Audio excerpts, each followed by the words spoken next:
Welcome back to the Chatting Average. The trade deadline happened.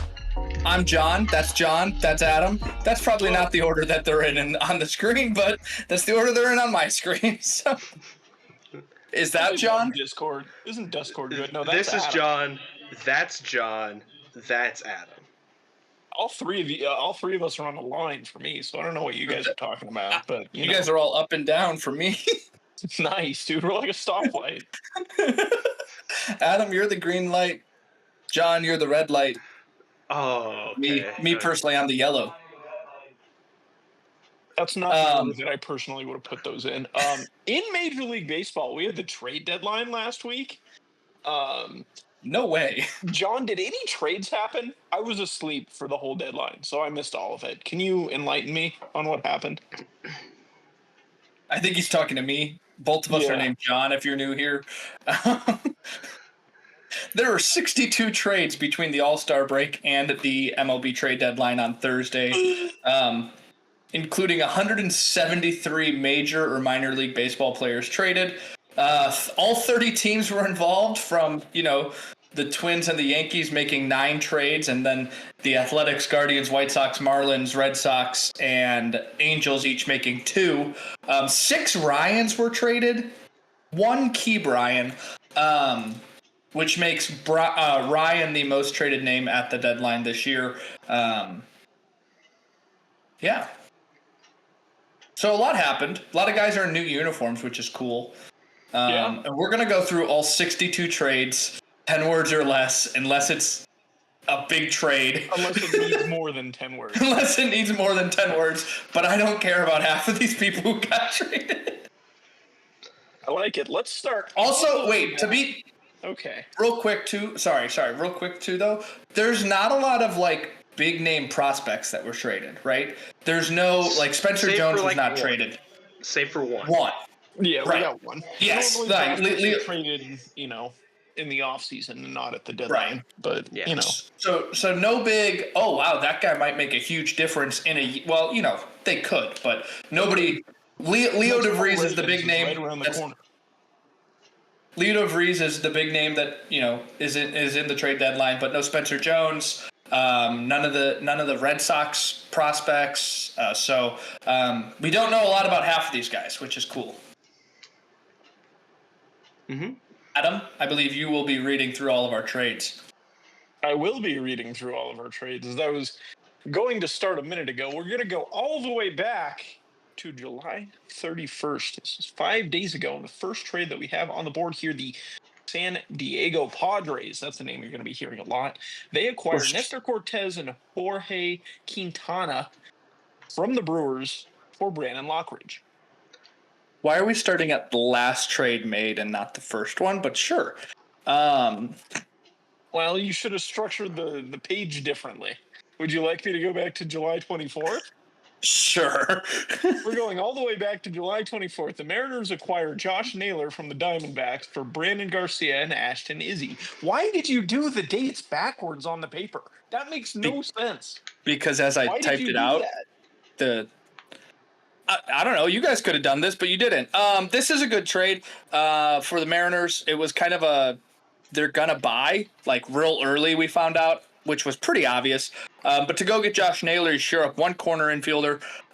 And we knew that they needed a third baseman, and that comes a little later. But a good trade to start off the motion of the deadline. It was important for him to find some offense on a position that has been a revolving door for them this season. I think Naylor provides long-term upside for them if they decide to keep him around. He is on a deadline, or he's on a contract year as well, so he's a true rental. July 25th, the Mets acquired Gregory Soto from the Orioles for 2 minor leaguers, Wellington Aracena and Cameron Foster. The Mets added a lot of bullpen help. This is the first of one of those, and sure. Necessary arm for a depleted pen. The Yankees acquire third baseman Ryan McMahon for the Rockies for 2 minor league pitchers in Griffin Herring and Josh Gross. This one might get more than 10 words. There's two big glaring holes on the Yankees prior to the deadline. Holy crap, there's nobody to play third base, and holy crap, we have no bullpen. Their first trade secures a third baseman who plays really good defense and has hit well for them since being in New York. Yankees only have room for one left side infielder to make errors. Ryan McMahon will not be that one. He is a sure-handed third baseman if ever there was one. Can he find his 20-homer power again? I think he might find it in Yankee Stadium. This was an ad that was speculated for a while and finally came to fruition.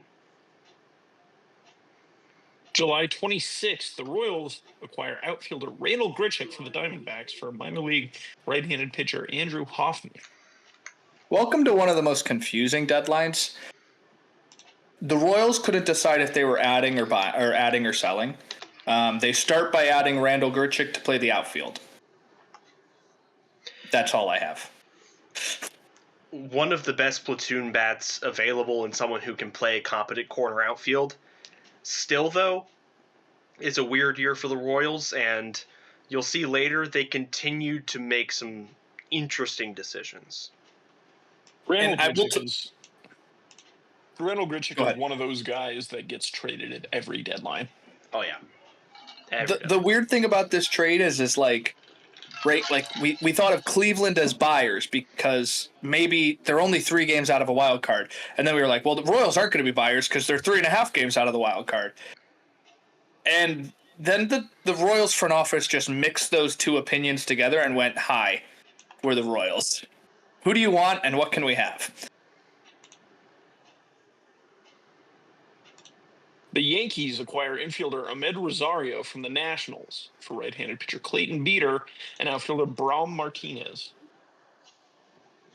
Okay. They're not giving him playing time, really, which I find confusing. But he has played in 1 game. It's practically the Oswaldo Cabrera role now that Oswaldo Cabrera is out. Hey, spoilers. Different one. That's Oswald Peraza. Nice. Yeah, Peraza was traded, and they don't like him. So, but he's played in 1 game as a pinch hitter. So, great trade. July 27th, the Atlanta Braves acquire right-handed pitcher Eric Fetty for a player to be named later. They need a warm body. I've got nothing. They need a warm body. Anything will do. Dude. Has he pitched yet, John? Actually, not terrible. It was a pretty poor defensive read from Jurickson Profar in left field that gave up a lot of those earned runs. Oh, right. He's back. He is back. He could be worse. I don't believe he's eligible for the postseason, but it also doesn't seem like that's going to matter. July 28th, the Tigers acquire right-handed pitcher Chris Paddock and right-handed pitcher Randy Dobnak from the Twins for Enrique Jimenez. I really like this one. He's made 1 start for Detroit so far, 6 innings pitched, 5 strikeouts, 1 earned run. He's kind of just going to be another good pitcher in that rotation. And Dobnak is another just good ad. Like, there's a bullpen piece for you. In retrospect, this is when we should have known that the Twins were going to sell everybody. Yep. Perfect rental to shore up the back of a rotation, and the Tigers will continue to do this later on. True. The Braves, once again, getting on the board. 2 trades now. This one, another DFA'd pitcher, Carlos Carrasco, Cookie Carrasco, from the Yankees for cash considerations. Another warm body for the worst rotation in the National League. Who doesn't want a cookie, man? The Brewers acquire catcher Danny Jansen from the Rays for infielder Jadher Arinamo. This is another one of those confusing deadlines for the Rays. It was kind of like a, hey, what are you doing? They start with trading Danny Jansen, who, sure, go be the platoon guy with Contreras. Contreras has been dealing with a nagging finger injury for I think all of this season. Having someone who can at least reasonably hit like Contreras and spell him at the defensive position, I'd say this is one of the most, not necessarily the best trade, but a certainly necessary trade. Mm-hmm. Speaking of necessary trades, the Rays obviously shipping off Danny Jansen out of town. You need to bring a catcher back in because you can't have only one catcher on the roster. And Nick Fortes is who they go out and get from the Marlins for a minor league outfielder, Matthew Etzel. These were practically back-to-back. It's reactionary. And like you said, they needed a catcher. They got a catcher. And he's an incredibly, incredibly competent defensive catcher. And they're not expecting him to provide the bat. So you might as well get someone who, especially with an in and out pitching rotation, having a field commander behind the dish is necessary. We only get one move on July the 29th, but it's an interesting one. The Blue Jays acquire right-handed pitcher Seranthony Dominguez from the Orioles. Going back to the Orioles, an interesting pitching prospect, former Oklahoma State right-hander Warren Watts Brown. How do we feel about Seranthony, and how do we feel about Watts Brown? This was the obvious point of the Orioles are going to be selling off half their bullpen. Second trade in like 3 days from their bullpen. I like it on both sides. The Blue Jays get somebody who's going to help them now, and the Orioles get somebody who's going to help them hopefully when their window reopens. And the biggest issue is a lack of healthy pitching prospects in the Orioles system. Very, very position player heavy. Do find it funny, important to mention, this trade was made in the middle of a doubleheader between these two teams in Baltimore. Seranthony Dominguez walked from one bullpen to the other in between games. They had to rush his Blue Jays jersey so much just to get done that the 8 was upside down. Yeah, that was pretty funny. I can't lie, because he pitched in the second half of the doubleheader. He pitched in the second game. It was an agreement between the Blue Jays and the Orioles that the Orioles would not use Dominguez in the series until the trade was completed. But clearly the Blue Jays did not get that memo. They used him immediately in the first game after they get him back. I'm really in on Watts Brown just as a prospect. I like his profile. I liked him when he was in college, even though that ERA was a little bit elevated. He's pitching in Double-A ball right now, has an ERA around 3 on the year, so he's been decent. This gets back to an issue that the Orioles have kind of systematically, and Mike Elias, who is somebody that we have given a lot of flack to this season. But one thing that Mike Elias does very poorly, among the other things he does very poorly, is he doesn't know how to draft a pitcher. He's never drafted a pitcher and had them make the major leagues as a Baltimore Oriole. That has literally never happened, which is crazy to think about since he's been there since like 2018. But this is the way that you get your pitchers, right? You trade for guys that other people have drafted and developed, and then you rubber stamp them and send them to the majors. So maybe this will work out for the Orioles, and Mike Elias will get the last laugh. And that is the third pitcher that they've acquired at the deadline so far. So. Correct. July 30th, moving a day forward, the Yankees continuing to be active. This time they're going to go get an outfielder, Austin Slater, from the White Sox for minor league right-handed pitcher Gage Zeal. Mr. Lieber, tell me about Austin Slater. Yeah, this is, I think, one of the reactionary Yankees trades, and it was oh crap, we're going to need somebody to play right field. And they went out and got Austin Slater from the Sox. Pretty good swap there, basically. Slater for Zeal. Zeal is interesting prospect, but it makes sense. Slater is like 45 years old right now, and going from Aaron Judge to Austin Slater in right field might be the biggest downgrade in baseball history. The Braves acquire a right-handed pitcher, Tyler Kinley, from the Rockies for minor league right-handed pitcher Austin Smith. Mr. Sansoni, I think this made your team worse. I think so too. But it's not like the other options were necessarily that good. The bullpen, much like the starting pitching, has been a complete revolving door. Remember Craig Kimbrell? I do I do. remember Craig Kimbrell. He played on the One Sox. game for you guys. Yeah, one game in San Francisco and then got immediately DFA'd. Anyway. I know I do this every episode, but whose minor league system is he in now? The He's not. Rangers, right? Is he really? Is he with the I Rangers? think he's in the Rangers system. According to Baseball Reference, he's in the Rangers system. So maybe we'll see him for a playoff push. That'd be pretty fun. Yeah, I'm sure. Sure. The Los Angeles Angels acquire a pair of major leaguers, Luis Garcia and Andrew Chafin, from the Nationals for left-handed pitcher Jake Eder and first baseman Sam Brown. Yeah, good trade. Why are the Angels buying? They're in a playoff spot. They are at a playoff spot. They're in the final playoffs, the final wild card spot in the AL. Which is crazy to me. Correct. Yes. But also, very good trade from the Nationals side. Jake Eder for 2 rental pitchers is kind of a coup. And if you can get someone to just retool his pitch mix a little bit and just get him out of Anaheim first and foremost. Jake Eder's been in 3 different minor leagues organizations in the last year. So. Yeah. The Los Angeles Angels have been playing poor baseball since the deadline, and they're currently 5.5 out of a wild card spot.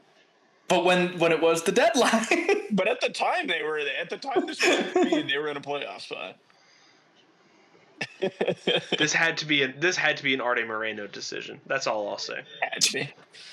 The Cincinnati Reds making a big swing here. They acquire Ke'Bryan Hayes from the Pirates in exchange for relief pitcher Taylor Rogers, the pride of Chatfield High School, and Sammy Stafura, a minor league shortstop. Brian Hayes on the move. How do we feel? Yeah, in division. In okay. state. If there's any ballpark where Brian Hayes can get the bat going again, it is Great American Ballpark. And yeah, I mean that's one of the best hitter parks in the country. And just a platinum glove at his best at third base. Very, very solid fielder. I think if he can get it going again, he signed through 2029 with a team option at the end of that. This is a long runway to fix Ke'Bryan Hayes.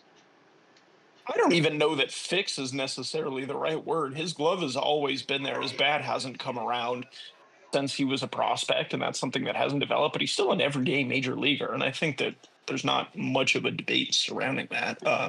Taylor Rogers, part of the return. His twin, Tyler Rogers, gets... Whoa, hang on. Adam, what state's Pittsburgh in? Pittsburgh is in Pennsylvania. What state is Cincinnati in? It's in Ohio. Cool. So when I said in division and you responded with in state, I don't think those are the same. That's not what I said. What I said was in central. Oh, all right. Tyler Rogers was traded. It's possible that my mic was fucked. Bleep that. Sorry, Sansoni. Tyler Rogers also gets traded. The Mets acquire Tyler Rogers from the Giants for right-handed pitcher Jose Butto, Blade Tidwell, and Drew Gilbert. This one a really intriguing basket of prospects going back to the Giants, in my opinion. What I've heard from Mets, from people who are more familiar with the Mets, is that Blade Tidwell and Drew Gilbert are kind of those prospects that are starting to age out of being prospects and haven't quite met their pedigree. Their name carries a little more weight than their play does right now. Jose Butto is a young bullpen arm, I'd say, which, any arm that you can have a lot of run with and try to, work around is, beneficial. He's still only 27. He's arbitration eligible through starting in 2027. And Tyler Rogers is sneaky elite.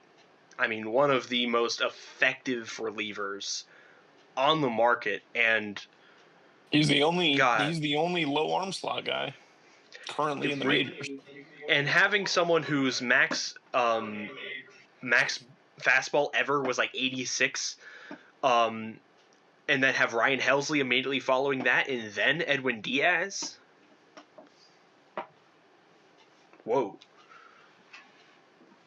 Drew Gilbert, to me, is the interesting part of the return here. The 2-time first-round draft pick. Most recently in 2022, a 28th overall pick by the Houston Astros. He's been moved twice now, which is interesting. You don't see top 100 prospects get moved twice very often, but he's been in AAA for the better part of the last 2 seasons. He's somebody that could break onto the Giants' major league roster in September once the roster expands a little bit. So he's definitely somebody worth keeping an eye on. The Mariners acquire left-handed pitcher Caleb Ferguson from the Pirates for right-handed pitcher Jeter Martinez. Mariners needed some bullpen help. Caleb Ferguson is a cheap option, and he's been good this year, so why not? Oh, yeah. A lefty True. in that back end of the bullpen, 3.52 ERA, someone who just, really can just shore up that back part of a team that's looking to contend. He was their big bullpen addition. It's a savvy move, and it's surprisingly, Pirates were actually getting something out of it in return. Getting controllable young pitching is always good at the deadline. The Pirates are not the worst team at the deadline for once. Caleb Ferguson was somebody who I kind of expected to sign with a contender through his last round of free agency. Him going to the Pirates going to the Pirates was a little bit confusing, but good to see him on the Mariners and with a team that's going to make a playoff push. The Phillies also went out and got themselves a reliever, a right-handed pitcher, in Johan Duran from the Twins. Returned for him, Eduardo Tate and Mick Abel. Mets traded for Tyler Rogers, and the Phillies traded for another high-leverage reliever. That continues to happen. Literally in the next trade, the Mets do the same thing. They react to it. Mick Abel switching teams is interesting to me. I like it.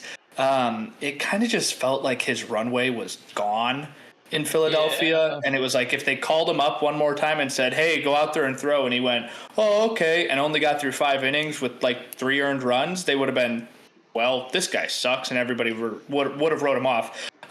He goes to a team like the Twins where nothing's happening there, and it's going to be interesting to see how he performs in the back half of this year.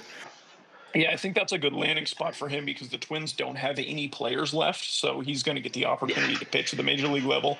And as somebody that's going to be 24 in 2 weeks, his prospect runway was not forever. So good for him getting out of Philadelphia. I think the Twins are a good landing spot. The Mets also require a relief pitcher, maybe the best relief pitcher on the market, and Ryan Helsley from the Cardinals. The return was Jesus Baez, Nate Dome, and Frank Elisalt. I think we said it. The National League East is going to be won probably by the bullpens because that's what all of them acquired at the deadline, and that's a good move. That just think about your rival in the Phillies went out and said, "Hey, here we just got Duran," and you went, "Cool, we just got the best reliever on the market." This was the year of the reliever. And we're only on July 30th. It will continue to show up as the year of the reliever down the stretch of these moves. I don't mind the return from the Cardinals, but you have to wonder, is this as much value as you could have gotten from dealing Helsley? If you had dealt him last year, for example, when he was still getting rumored, would you have gotten more because teams knew he'd get a year of control? You had one extra year of control. Yeah. The thing about that's interesting to me, I think, is you have to factor in how volatile relievers are, right? Maybe if he was traded at last deadline, he wouldn't have been as good this year in a different system, Right. Much to consider. The Cubs went out and got themselves a relief pitcher as well. This one, an interesting one. Mike Soroka from the Nationals in exchange for Christian Franklin and Ronnie Cruz. Soroka's underlying stats are much better than his actual stats. Yeah, For that's a 4.87 ERA. It's also his birthday today, by the way. Oh, happy birthday, Mike Soroka. Happy birthday, Michael. I text him this morning. I'm gonna have to do that after the show's over. Yeah, we should probably call him together. But a 4.87 ERA in the 2025 season, 3.33 xERA. He's pitching better than his stats show, and I really think this is one of the best landing spots for him because he's not pressured to be the frontline guy. Like, he was like the 2 behind Mackenzie Gore practically in Washington. He's like the 5 here. Kicking Ben Brown out of the rotation. The expectations is even if he pitches at where his stats are right now at a 4.8, the Cubs are getting value out of him. The Cubs haven't used him yet.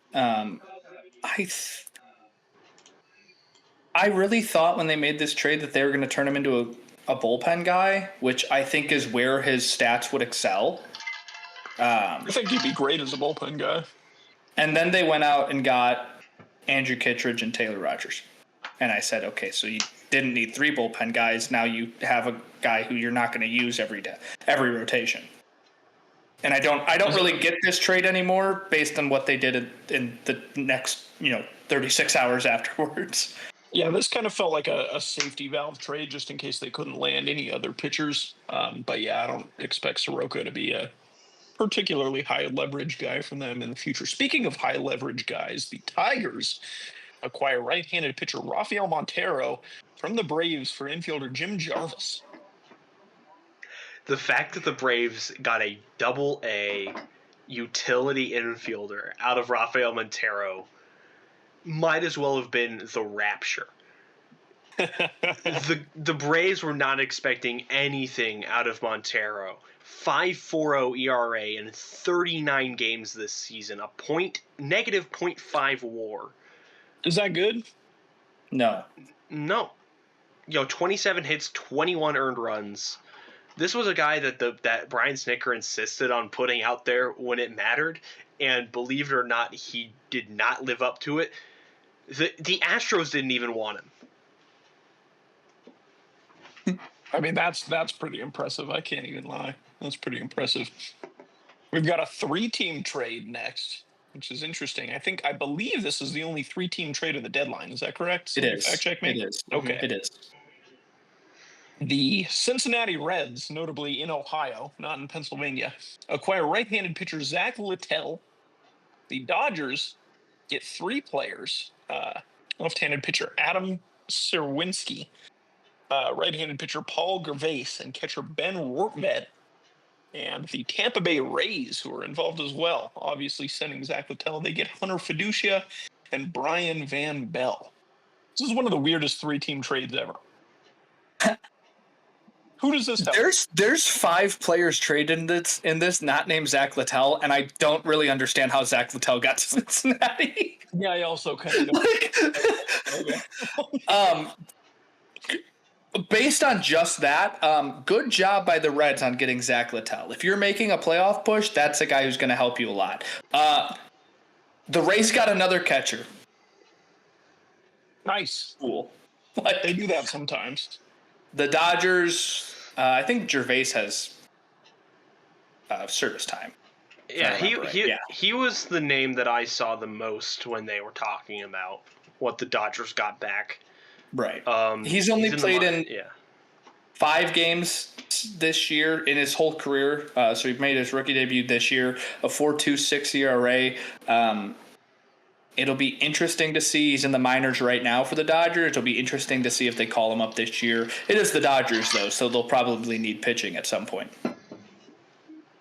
Rortvedt, also somebody who had some major league service time this year. He played 26 games this year for the Tampa Bay Rays. In his 26 games, he is hitting .095. That's good for an OPS plus of negative 13 for those of you tracking at home. That is very, very bad. The Mariners make another swing. they go out and get maybe the best bat on the market, Eugenio Suarez from the Diamondbacks for Tyler Locklear, Hunter Cranston, Juan Burgos. Suarez back to the Mariners. Who's excited? The Mariners, Seattle, Yeah. Julio Rodriguez, probably Josh Naylor. He now knows somebody in the clubhouse. Me. This is fun. Like, this trade, and then the way that the Astros acted on the deadline as well. The American League pennant is going to an American League West team. I'll say that now. It's going to go to one of those two. Like, yeah, don't count the Blue Jays out just yet. The Blue Jays aren't counted out. You're good. That's a good point. That's going to be I assume it'll probably be one of these two teams against the Blue Jays in the CS. Like, this is a great trade if you're a Mariners fan, because if Cal Raleigh went down at any point throughout the first half of the season, your season was over. Oh, yeah. And suddenly you get a Eugenio Suarez. You've got two guys that are combined for almost 70 home runs already on the year. Adam is sideways. Sorry, I'm getting a text. Okay, I'm no longer getting a text. That should be all right. But I don't know. I love this trade. It was a good move. Congrats. Oh, yeah. And he's just such a fantastic clubhouse presence for them. They, you saw reports of him going down the line in the team plane and hugging like every single person on the plane. The vibes are at an all-time high in Seattle. They trade Tyler Locklear, who's a pretty projectable first baseman that now with Pavin Smith on the IL gets straight back into a starting first base position in Arizona, which the guy who was just there is in Seattle now. So I think it's a pretty good trade for both sides.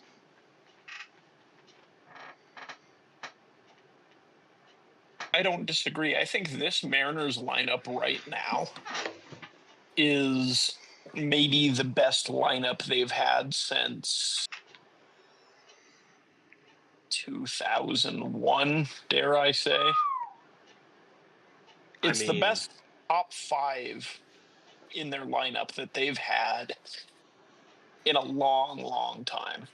In a long, long time. And yeah, there's still some issues with this Mariners lineup. You still have to play Cole Young every day.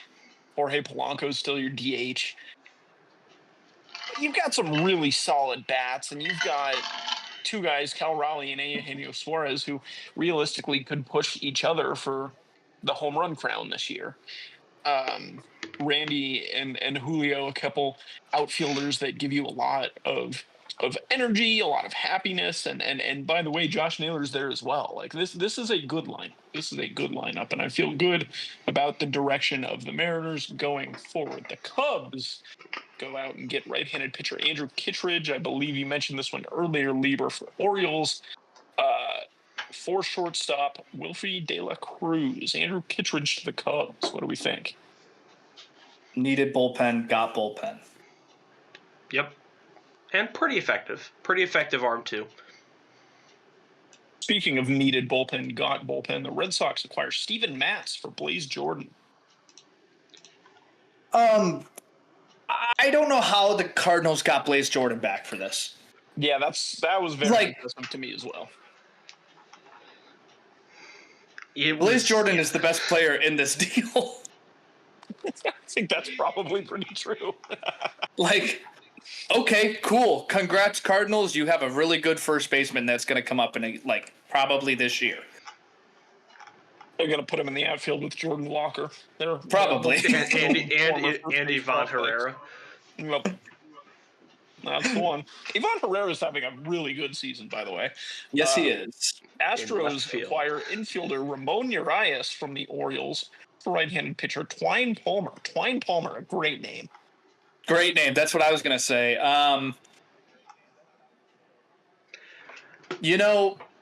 Good job. The trade that comes a little later is going to be a lot better. I mean, you needed a third baseman at this point. You got a third baseman who, a little bit of foreshadowing here, has also He's not played gonna play second third base. base. He's also played second base a lot and has moved to second base because of an addition we'll talk about later. Congratulations also- on your impending free agency, Brendan Rodgers. But also, I mean, a pretty effective, sure-handed defender. Yeah, Adam, would you like me to read the July 31st trade so you can give more of your thoughts? if you don't mind. Yeah, sure. The Blue Jays acquire right-handed pitcher Shane Bieber from the Guardians for a pitcher in Cal Steven. This one was weird to me. Seeing Bieber, a former Cy Young pitcher, obviously he's not at that level right now. Kind of hasn't been there in a couple years. There's rumors about him getting moved at every single deadline, and you'd think they would do it when his trade value was a little bit higher, but no, you'd be wrong. Hasn't even pitched this season. That's right. I will say he looked pretty good in his last rehab appearance in Buffalo. So I'll tell you what, he's going to look really good sitting on the bench for the Blue Jays. I'll tell you that. So The Tigers acquire Paul Sewald from the Guardians for a player to be named later. what a fall from grace for Paul Sewald, huh? Yeah, unfortunately. I mean, he's still a serviceable arm, but a 4.70 ERA. He's not the lights-out closer he once was. But again, the Tigers just kind of need arms. That's. I know we keep saying That's it, the but crux of it. that's kind of what everyone is doing here. It's contenders that are running out of depth. Big trade early on trade deadline day. The Padres acquire right-handed pitcher Mason Miller and left-handed pitcher J.P. Sears from the Athletics for a top prospect in Leo DeFries, Braden Nett, Henry Baez, and Edwarniel Nunez. DeVries may be the best prospect we've seen traded at the deadline in 5 years or so. This is a guy who's, a fringe top 10 prospect in Major League Baseball, going back for Mason Miller, who is the most talented young reliever in the game. So certainly somebody worthy of giving up that kind of prospect for. Sneaky good ad on JP Sears. He's had some really good work out of the rotation from the Athletics over the last couple of years. If the Padres can get the best out of him, he's a guy who has the upside to start a playoff game. That being said, this is the Padres. I really don't see it with them. I don't see them putting it together, but that's just because they never put it together. AJ Preller hates his prospects. Every one of them. He traded the number 3 overall prospect in the entirety of Major League Baseball, according to MLB Pipeline, and 3 other prospects, all within the top 20 in the Padres organization, for a guy who throws 1 inning at a time, and J.P. Sears. I will say, Mason Miller, under control for a while, and my God, is one of the most electric closers when he's on. And like you just said, J.P. Sears, a sneaky effective arm. I don't know if I can stomach how much they spent to get that done. Yeah, I think I agree with you there. I don't know. The Padres do this all the time. AJ Preller does this all the time, where he overpays for his prospects, and that's how you end up losing a trade for Juan Soto. Right. You traded for Juan Soto and lost. How does that happen? How does that? He won the Tatis trade. Well, part of me wonders too. People have projected DeVries due to size, and it's kind of the same thing with a lot of larger shortstops, is kicking him over to third base. Interestingly enough, you might have just traded away the most logical guy to replace Manny Machado. Yep. How many years does Machado have left on his contract? Contract might not be as important as how long can he keep it up, because injuries have started to hit him. He's still a fantastic fielding third baseman when he's healthy, but he's got about what, 5 or 6 years left on his deal, I'd assume. You would be wrong. Manny Machado signed a contract extension in 2023 for 11 years. He's under contract until his age 41 season in 2034. Okay, well, the original Will he contract play was half like of 10 years. Will he play half of this contract? Anyway, He is due $40 million as a 40-year-old. What are we doing? can I be due 40? I suppose we should probably move on. That's a lot of time on Leo DeVries. The Tigers continue to have relief pitching in Kyle Finnegan from the Nationals for Josh Randall and RJ Sales. I think this is a better. Go ahead. This is a better spot for Kyle Finnegan, which is funny that you tell me 10 years ago that or not even 10, like 6 years ago, that the Detroit Tigers are a better destination than the Washington Nationals, and I would have laughed you off the stage. But seriously, right now, this is the place that could probably get the best out of a really hard throwing reliever in Kyle Finnegan. 33 years old, but someone who, I think could actually take that closing role from Will Vest if he's really on. I would hope that he is able to rise to the occasion and pitch really well in some high leverage situations for the Tigers in the second half, because otherwise my non-tender draft is absolutely chalked. Ooh, oh yeah. The Phillies acquire Harrison Bader from the Twins for Henry Mendez and Jeremy Villarreal. A rare Jeremy spelled with a G. You don't see that very often. I mean, they needed a left fielder. I know why. They really, really badly need a left fielder, which is I feel like we've said that for 3 straight deadlines, is they need someone to play, and Bader's actually not doing that poorly with the bat. Jumped his OPS plus by 20 points and is still playing center field defense in left field.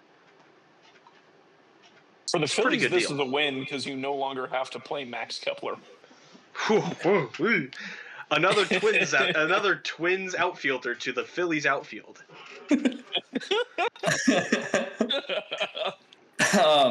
Jeremy spelled with a G because he's from Venezuela and there's no J sound in the Spanish language. The Dodgers acquire Brock Stewart from the Twins for James Outman. I think James Outman might be the better player in this trade. I don't know. Brock Stewart, a 2.31 ERA, 1.4 WAR across 40 games. That's a closer. That's pretty good for a bullpen that has literally no one. No one. Also, James Outman, my God, he needs a change of scenery badly. Yeah. He needs something to go right for him that isn't in Oklahoma City in AAA. Yeah. And you know what? He'll get probably a week or two to set his feet out in St. Paul, and I think he's a sooner rather than later guy in Minneapolis. The Tigers acquired. We're still going. Excuse me. Brock Stewart currently in the third best season of his career by ERA plus. He's got a 180 ERA plus this season. That's third best behind 187 that he had in 2020. 187 is his season. I was looking at the wrong thing. His second best ever. His best ever was 2023. Pitched in 28 games for the Minnesota Twins, and his ERA plus over those 28 games was 680. Wow.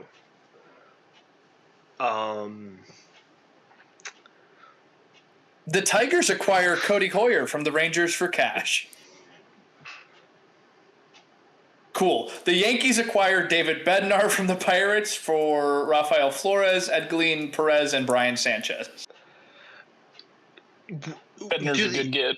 Yeah. Do the Yankees just have one of those magic wells of water where they just can draw a catcher anytime they need a catcher prospect? Because it seems like they only ever trade catcher prospects. Yeah, they trade two here. They just Flores and catcher logo on people that are absolutely not catchers, and nobody's caught on yet. And it's not to mention that, like, Hey man, think it about worked all for the Gary catchers. Sanchez for a couple of years. Think about all the catchers they've had: Kyle Higashioka, Gary Sanchez, Ben Rice is at first base now. He was a catcher. You He know, was a you've catcher got, at one point. and you know, it's kind of Jose funny. Trevino, come on down. Remember Jose Trevino? Like, it's kind of funny how at the winning catcher is none of them. Like, the guy who won the Yankees job is none of the above. So, Speaking of catchers, the Padres acquire Freddie Fermin, the Ferminator, from the Royals for Ryan Bergert and Stephen Kolek. why? I don't know. That's weird to me as well. I think the Padres. I mean, there's a universe where Kolek ends up being the best player in this trade. Yeah. But, like, you can't tell me that the best option behind the dish full-time for the 2025 Royals trying to compete is Salvador Perez. Like, Freddie Fermin is under control until he's not a free agent until 2030. That's a lot of control to give up for. And I'll admit, I think you're right, Adam. Stephen Kolek is a really fun arm for a thin pitching depth chart to get. Freddie Fermin? My favorite thing from Royals Twitter that I saw about this trade was that it's all part of the plan because they will later trade for Mike Yastrzemski, who plays right field, which means that MJ Melendez can come back and catch. No. There's no way. There's no way that happens. It's all part of the plan. It's all part of the plan. About that one. The Mets acquire outfielder Cedric Mullins from the Orioles for Ramon Gomez, Anthony Nunez, and Chandler Marsh. Also, this is like we have a full page of trades here. We gotta speed it up. Yeah, this is why I was apprehensive about doing every single trade this episode. Oh, you know what? Here's Mullins is good. Nothing happened that's fun in the games. We can touch on them very quickly. We won't read through them, and then we'll do the grid. I like it. Yeah. Cedric Mullins, good for the Mets. Yeah, they needed a center You fielder. don't have to worry about Jose Suri anymore. Mets, bad for the Mullins, I think. I don't think Cedric Mullins is happy he's no longer in Baltimore. I think you're probably right about that. Yep. The Yankees acquire right-handed pitcher Jake Bird from the Rockies for Rock Riggio and Ben Shields. It's a really good return. Jake Bird is going to be agree. awesome for the Yankees. Rock Riggio is a 10-year major leaguer. That's what I was about to say. I heard a lot of people talk about Rock Riggio, which is more than I expected to hear from a Yankees-Rockies trade. The Rangers acquire left-handed pitcher Danny Coulombe from the Twins for Garrett Horn. Yeah, I mean, he gives them something at the back end of the pen. The Rangers have replaced Aroldis Chapman from the World Series roster. Yeah. This is their Aroldis Chapman replacement, but instead of being Aroldis Chapman, it's a 35-year-old from St. Louis. And also just like the complete opposite. Doesn't Cologne throw like a ton of off speed? Yeah, I think. I think so. This is the part in the deadline where the Twins took all the furniture, put it out on the front line with a sign that said "for free." Literally, Pretty dude. much. That's like the thing is like I don't know how you make 9 trades and you're one of the losers. Like, Yeah. and it's not just because like your team is gone. It's just because you probably You got no lost return. every You trade. got no return.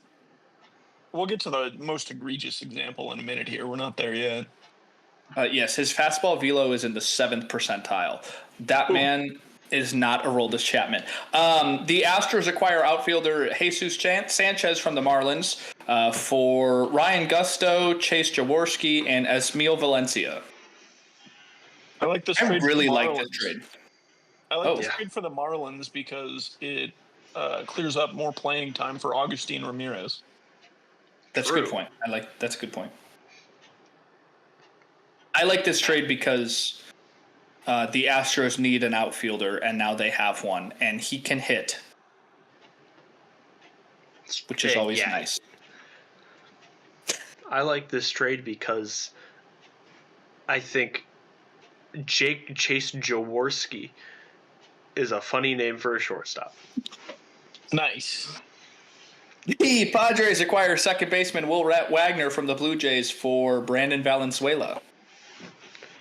I'm a little surprised to see the Blue Jays part with Will Wagner. He seemed like last year he was somebody that was going to be in their long-term plans, and clearly that's no longer the case.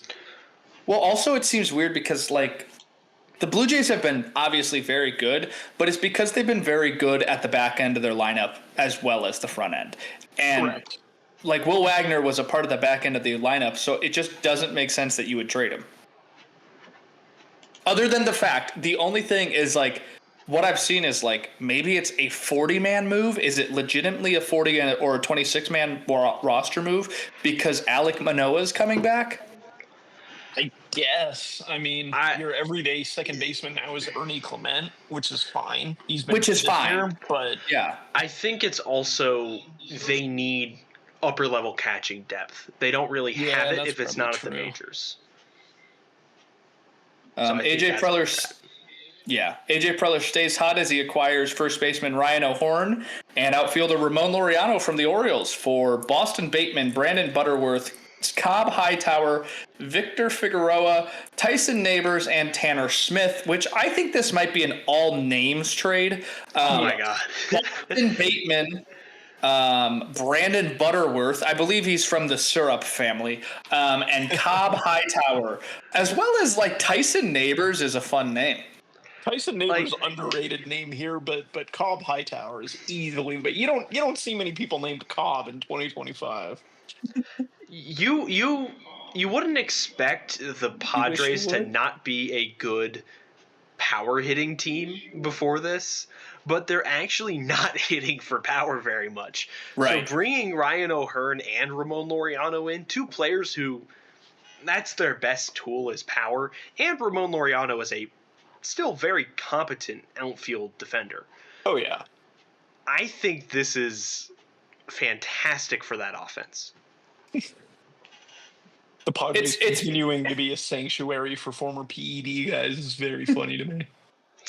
It's one of the Padres 5 trades that I really like.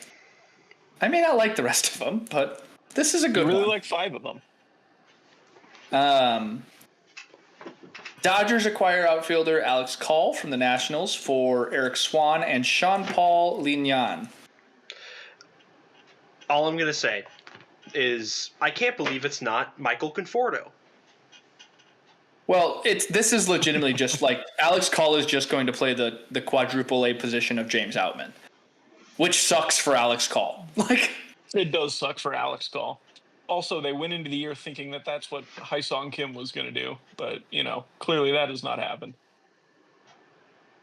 The Rangers acquire Merrill Kelly from the Diamondbacks for Cole Drake, David Hageman, and Mitchell Bratt.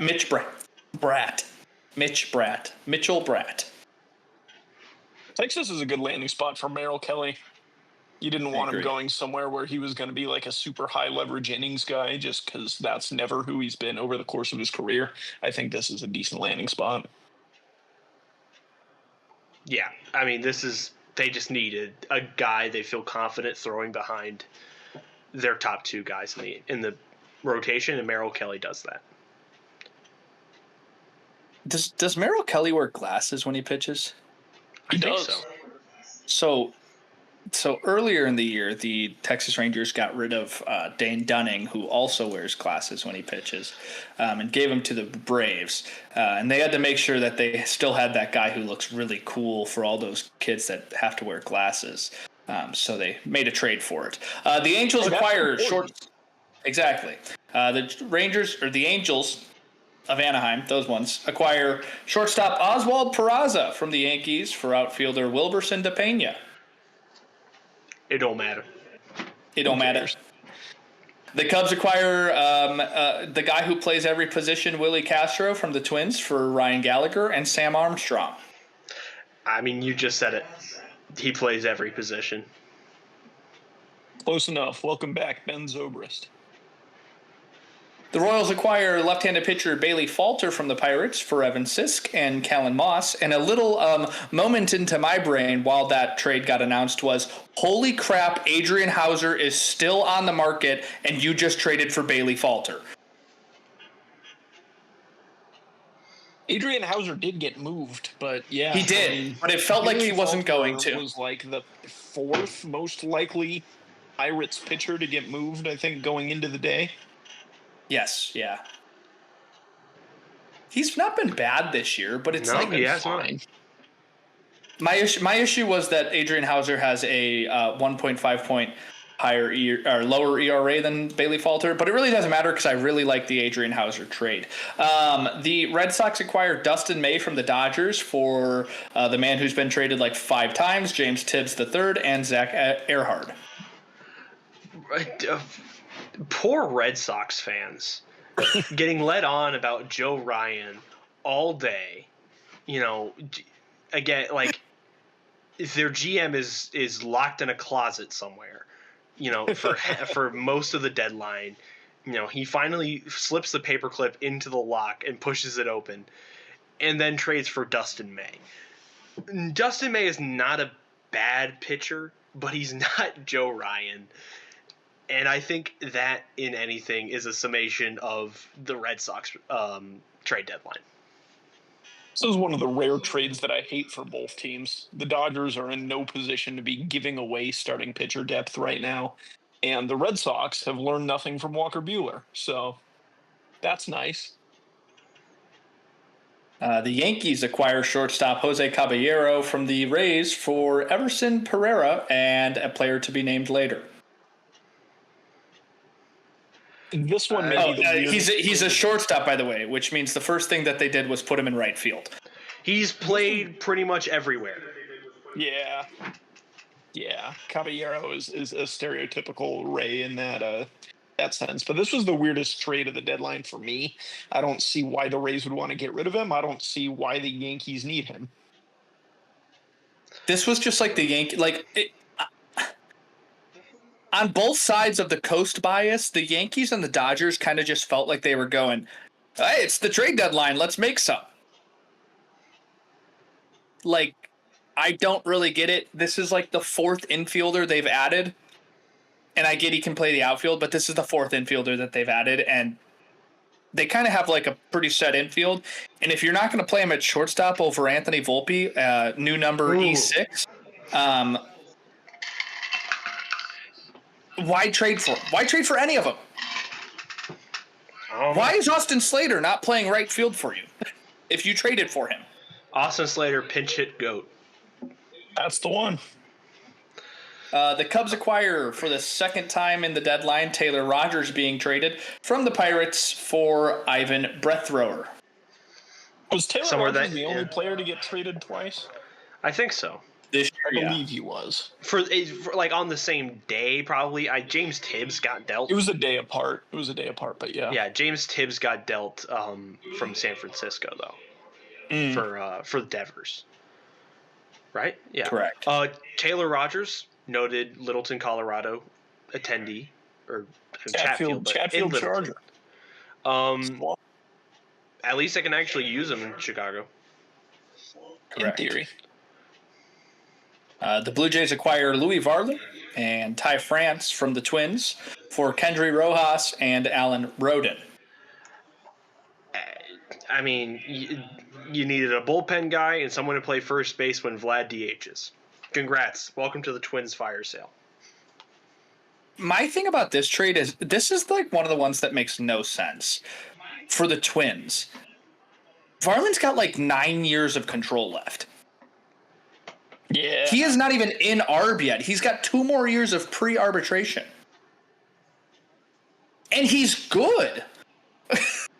Yeah, Louis Varlin is somebody that was supposed to break out last year, and it just hasn't quite happened yet. But I still think there's a lot of talent there. I don't know that I would have flipped him if I was the Twins. I don't know that I would have made the next deal if I was the Twins either. I agree. The Rays acquire Griffin Jacks from the Twins for Taj Bradley. Taj Bradley notably DFA'd like 3 days before the deadline and passed waivers. Yeah, which is what's going on with Taj Bradley, man?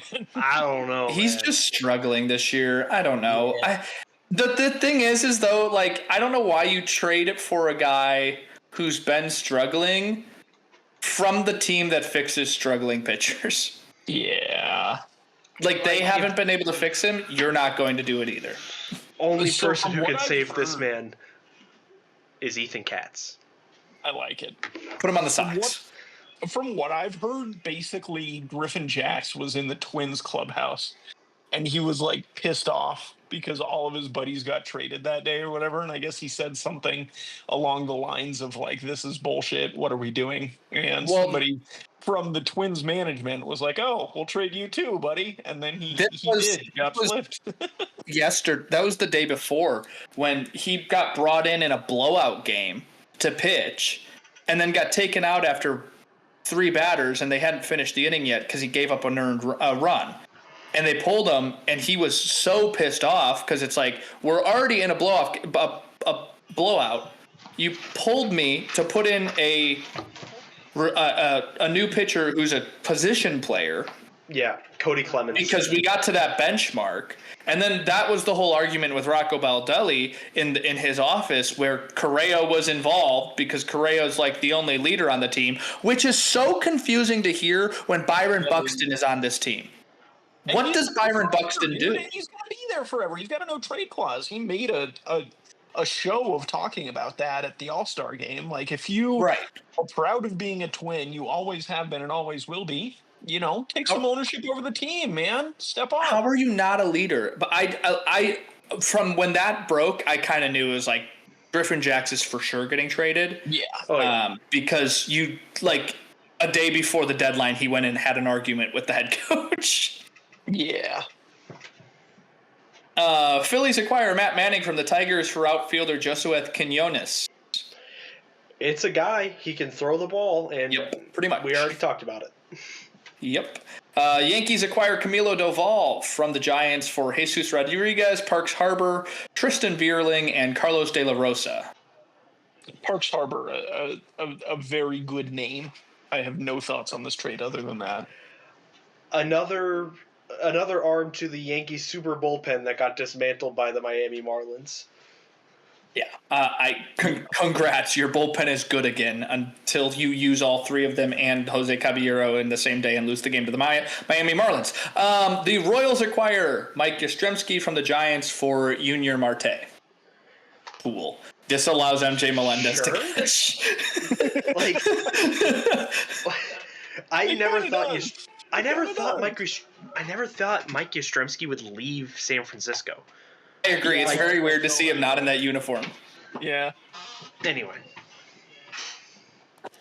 Where am I? Oh. The Brewers acquire Shelby Miller and Jordan Montgomery from the Diamondbacks for whatever the hell they want in the future.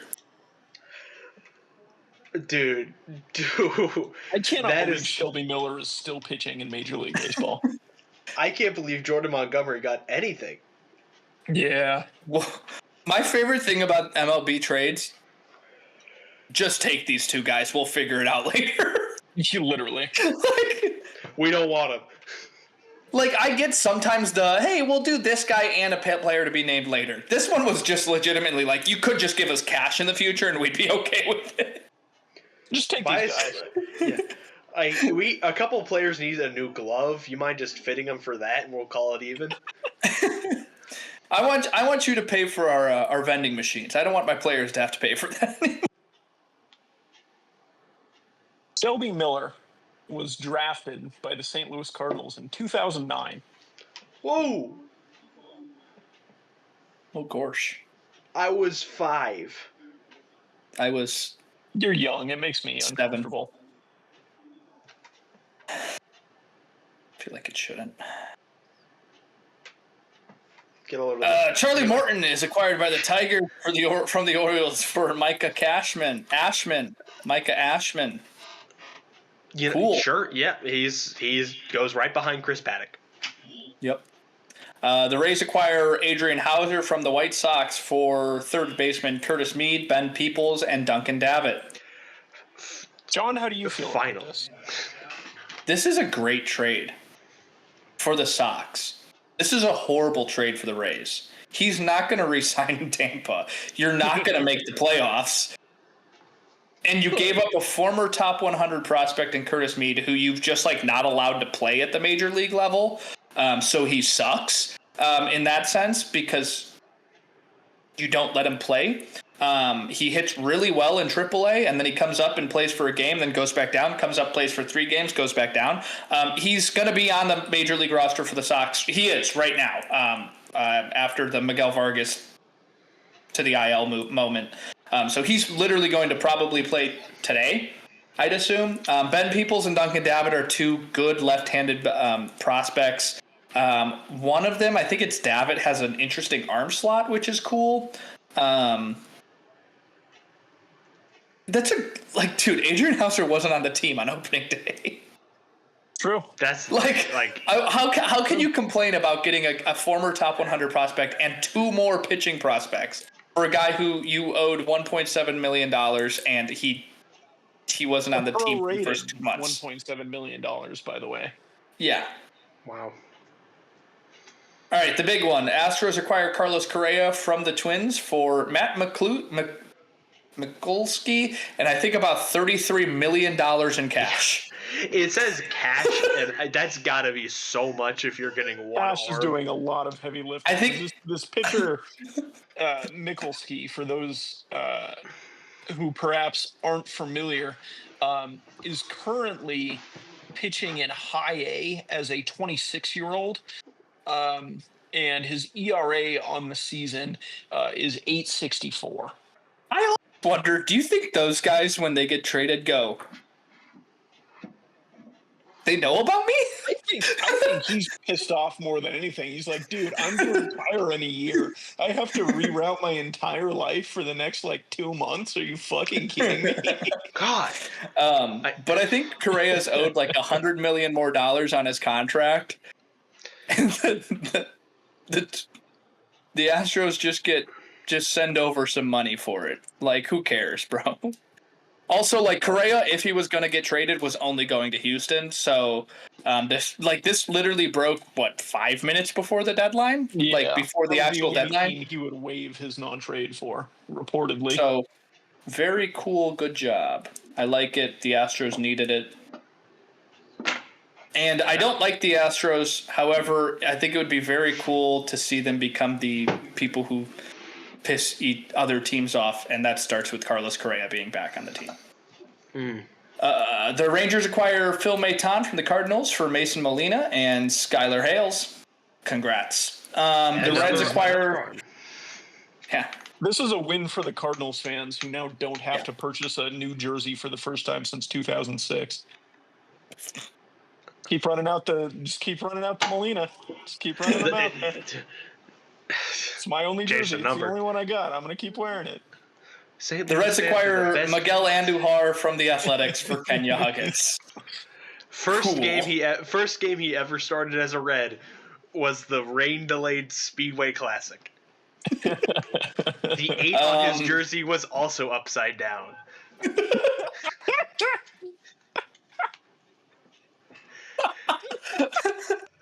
The Orioles acquire some dude named Dietrich Enns from the Tigers for cash. Not too much on Dietrich Enns. He's wearing number 71. You can't put either of those numbers upside down. You can't put either of those upside down. Yes, you can. Ill. Not easily. Oh. And the final trade of the deadline, AJ Preller said, hold my beer, let me make one more and be the last trade through. The Padres acquire Nestor Cortez and Jorge Quintana and cash from the Brewers for Brandon Lockridge. Instead of former Yankees pitcher... for the Twins. See. Instead of former Yankees pitcher Randy Vasquez making starts in the 5th spot and being pretty okay, Nestor Cortez gets to do it instead. Wow. And all it took was everything. Do you remember earlier this offseason when we were talking about, I believe we were doing our season previews at the beginning of the year, and I said that the trade between the Yankees and the Brewers this offseason wasn't going to go down as the Devin Williams trade. It was going to go down as the Nestor Cortez trade. Yes. Yeah, I was wrong. I just love that the Padres got 2 players and extra cash for Brandon Lockridge. Like, What's the cash doing? like What are we doing? we talk about, you know, Preller being this guy who just trades away everybody, but like, dude, none of these players have played for each other's teams yet, I don't think, and how have you already won the trade? Yeah, that's pretty impressive. That's it though. That was the deadline. That was fun, I think. Real quickly, an hour and 15 minutes. Real quickly, let's talk about the Speedway Classic taking 37 hours. That's pretty much the only notable thing. Did you enjoy it? Absolutely not. Okay, but what about the home run car? Okay, so can I just quickly run through it, just very quickly? Okay. Home run car. Game on Friday, right? 7:15 first pitch. 2+ hour delay. Spencer Strider gets scratched. Chase Burns is still going because Tito Francona genuinely doesn't have anyone else to throw. By the way, both these teams have one travel day the next day, and then Cincinnati goes to Chicago, and Atlanta plays back at home. They get through a half inning and 1 out with Austin Cox now starting. And then it gets rain delayed again until 1 p.m. the following day. The extra player for the Reds had to be flown in on Rob Manfred's private plane, and the Braves' bulk reliever, who was essentially a second starter for this game, was driven for I think 170 miles by his parents. Yeah. So important to note, by the way, that the 26th or the 27th man for both of these rosters contractually was not allowed to be a pitcher until the game got rain delayed till the next day, and then the league was like, okay, fine, you can do a pitcher instead, which is why we had to have both of these guys moving last minute. And then the Braves won because Eli White hit 2 home runs. Home run still the only player to ever hit a home run in the state of Tennessee. And he saw the home run card. Not just in Major League Baseball, at any That's level. right. That's right. They don't play baseball in Tennessee. That's the true. University of Tennessee has never fielded a baseball team. Vanderbilt? Never heard of it. No. Austin P is the only one. And they're technically in Kentucky somehow. Yeah, they are in Kentucky. That's true. The contingency, if the contingency was always to play on Sunday, they would have never let fans into that fucking stadium. Correct. 90,000 people sitting there. They ran out of food. No. They ran out of hot dog buns and nacho cheese. I saw a picture of a guy just holding like a sword, ready for a sword fight, holding just a bare hot dog. The poor thing looks like it was steamed in milk. It's so pale. And he's just like this. Takes a picture of it like this, and of course the first thing he does is and he tagged Big Cat for some reason.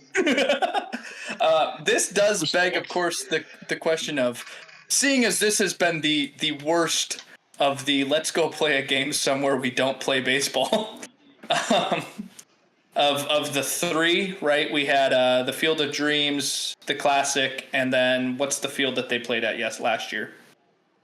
Rickwood Field. Yeah.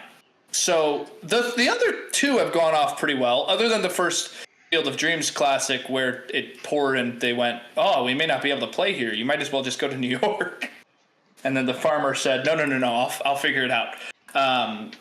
It begs the question of where could be the next let's play baseball somewhere we don't play baseball that might work out worse than the Speedway Classic. Considering the continuing support of BuildSubmarines.com and the United States Navy, somehow an aircraft carrier.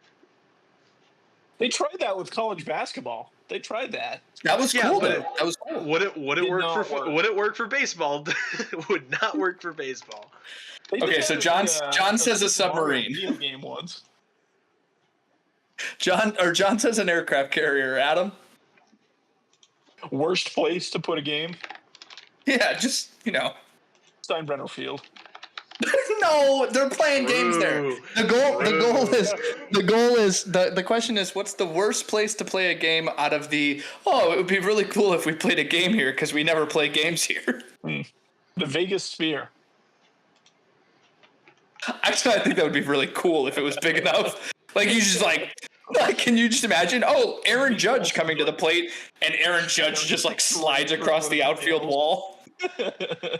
Oy. My option is that gigantic cricket stadium where India and Pakistan play cricket, that one time a year.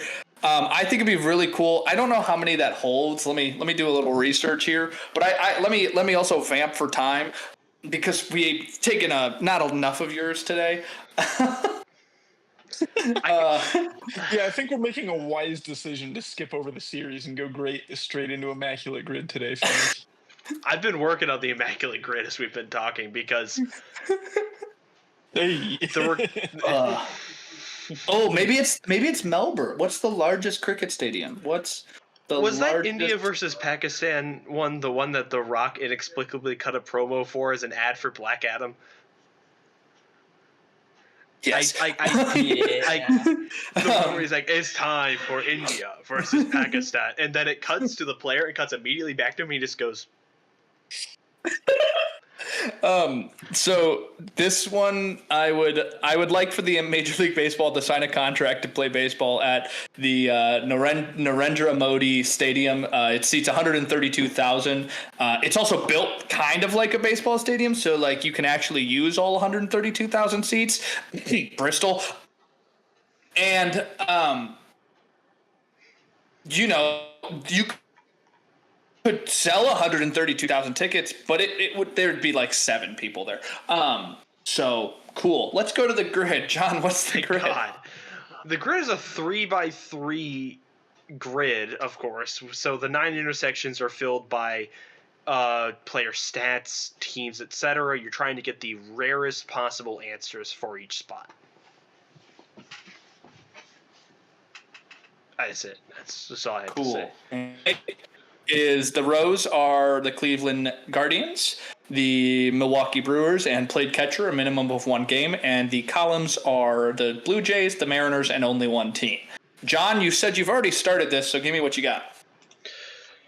Oh, I never said I put anything down. Okay. Here, give me what you got. I've got one. So Toronto Blue Jays catcher, you can do Ali Sanchez. Ali? Ali. Ali, maybe? I don't know. Ali, got it. Ali, probably. But yeah. Okay, go on. Guardians, Blue Jays, Josh Donaldson. True. He played on both in the same season, as a matter of fact. No. Oh, shoot, I put it in on the wrong one. This guy. Give me a second, I'm pulling it up on a different one. Right, because we don't need to waste any more time. Is this our longest episode ever? Yes. The recording just hit 1 hour and 25 minutes. No. Oh, cool. But not that long. That's not I'm so glad that we didn't do the series, so I don't have to edit in that stupid music on 1 hour and 30-minute episode. Okay, all right. We've got Donaldson and Sanchez. Keep going. All right. Mariners catcher Sebi Zavala. Hell yeah. Okay. I've got a Brewer only 1 team, Brandon Woodruff. I like it. Okay, keep going. Guardians only one team. You could do Hunter Gaddis. Hunter Gaddis.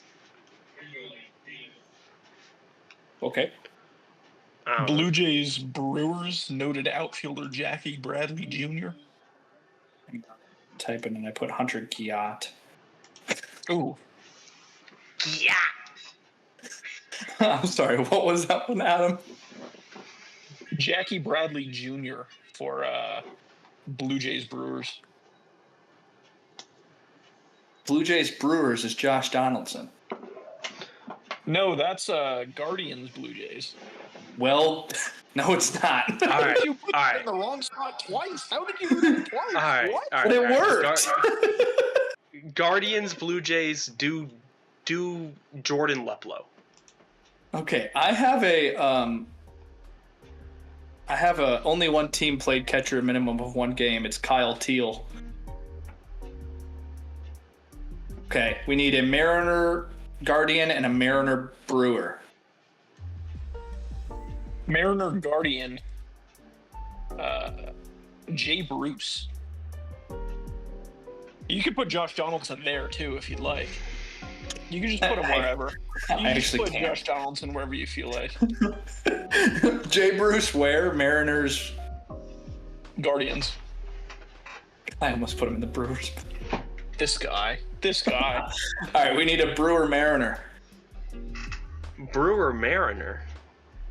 That's, You shouldn't be brewing beer on the ocean. That hurt him so bad. That was one of the worst jokes I've ever heard, I think. What about Ben Gamel? Sure. We got a rarity score of 16. That has been the chatting average. Thank you guys so much for listening. The deadline is over. Your team is set. Either they really suck now if you're the Minnesota Twins, or they're getting better like some of the teams that traded for prospects, or they're now contenders like the Mariners and the Phillies, Mets, and Tigers, and everybody else there that's probably going to make the playoffs. Not the Angels. They probably won't make the playoffs. You're right about that. Other than that, the Pittsburgh Pirates award for doing nothing at the deadline goes to the Chicago Cubs and the Boston Red Sox, I think. You can follow us on Twitter at the Chatting AVG. You can find us on wherever you get your podcast. Tell your friends, tell your mom, tell your dad, tell your brother, tell your sister, tell your cousins. Or don't. And if you're listening, send Adam your favorite meme. Thank you, and have a good rest of your day.